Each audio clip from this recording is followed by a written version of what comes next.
Despite temperatures being anything but spring-like, that hasn't put a damper on America's favorite pastime, baseball.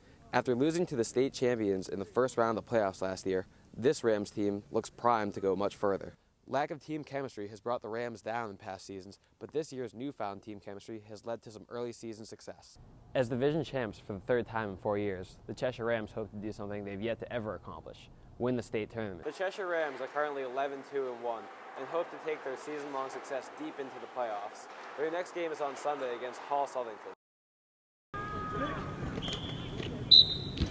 Defeat is not the easiest pill to swallow, especially when it comes in the championship.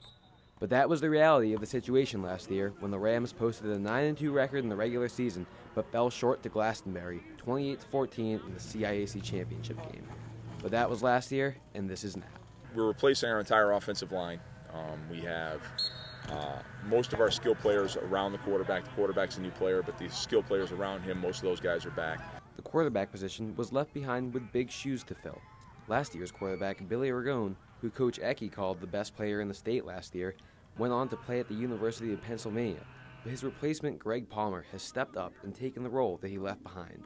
Greg Palmer playing quarterback has just been great for us. I mean, he's just made great reads all year, and he's just given our team a chance. And he's putting the ball where it has to be for us to make plays, and it's just working out for us this year. As good as their record is now, the Rams still have room for improvement before they begin their push for a return to the CIAC championship. We got to play defense. You know, if we find a way to play defense the next couple of games, we give ourselves a chance. Come together, and we just got to show up at practice, ready to play, work hard, and just got to make ourselves better day in and day out. So we got big games coming up, and we got to win them. If the Rams can make it back to the championship game, they're confident they'll be able to take home the prize. Much like last year, the road to the championship goes through Glastonbury, except this time it's in the semifinals. The two 9-1 teams will battle for a trip to the championship on December 1st. Steve Nisotel reporting for Q30 Sports. Warm weather can wait, but baseball cannot. The Cheshire Rams aren't letting the cold get in the way of preparing for their season. Steve Nisotel has more. Nothing says spring like the pop of a baseball into a glove. Although on this day, it certainly still felt like winter. You gotta love baseball weather.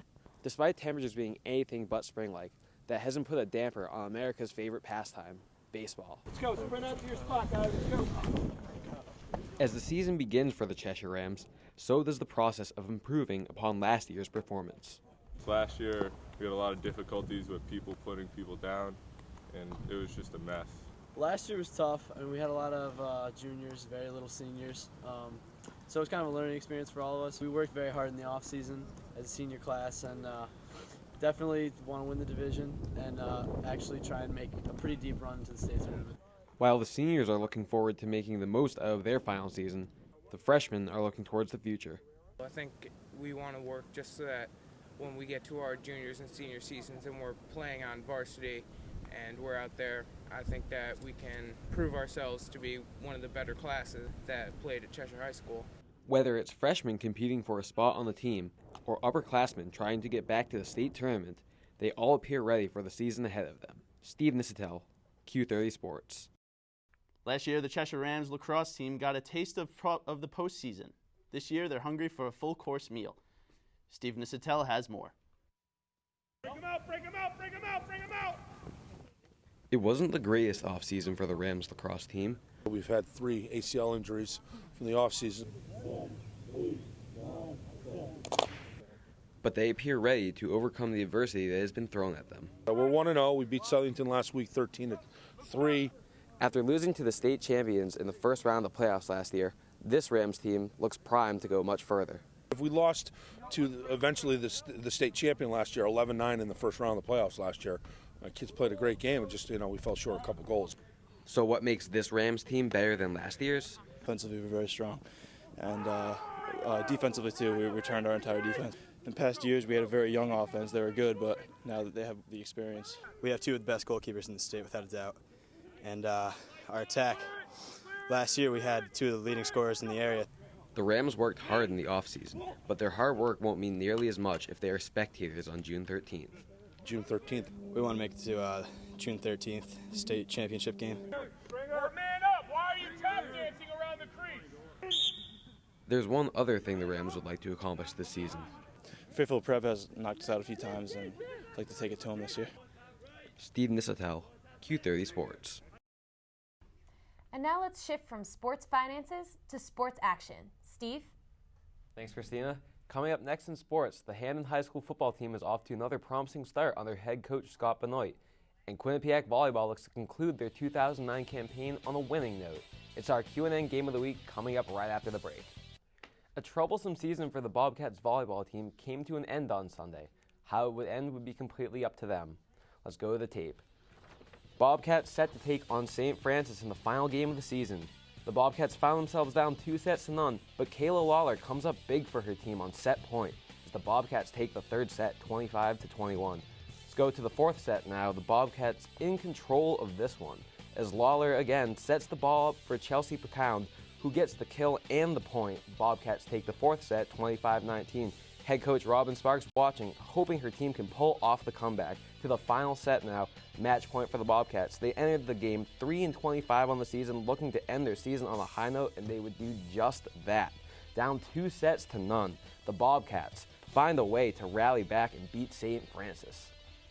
The Bobcats finished the season 4-25.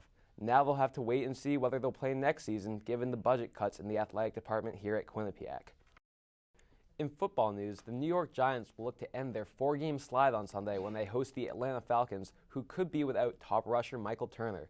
Both teams are currently 5-4, are in the wild card race now. That game is scheduled for 1 o'clock. Both the New England Patriots and the New York Jets will try to move on from tough losses when they face each other this Sunday at Gillette Stadium. The Patriots currently hold a 2-game lead in the AFC East over the Jets and would like to get revenge from their Week 2 loss to Rex Ryan's club. That game is scheduled to start at 4:15. That wraps up for sports. Now let's send it back to Christina and Aaron at the desk. Coming up tonight, the new recycling law that could put money back in your pocket. A community coming together to save their neighborhood. New Haven's working with former inmates to keep them on the streets and out of jail. Good evening, I'm Steve Nisotel. The nation's unemployment rate is hovering just below 10%, and it's expected to top double digits. This does not include the millions of stay-at-home moms who are returning to the workforce at a time when jobs are disappearing. Christine Romans takes a look at some of the challenges they're now facing. More than 20,000 homeowners and businesses in Hartford were left without power yesterday due to the extremely high winds. And this morning, CL&P and United Illuminating reported that over 4,000 of their customers were still without electricity. High winds were also to blame when a tree fell on a school bus yesterday shortly before 2 p.m. State police called to the scene and say that the large tree hit the bus windshield, injuring the driver and 2 adults.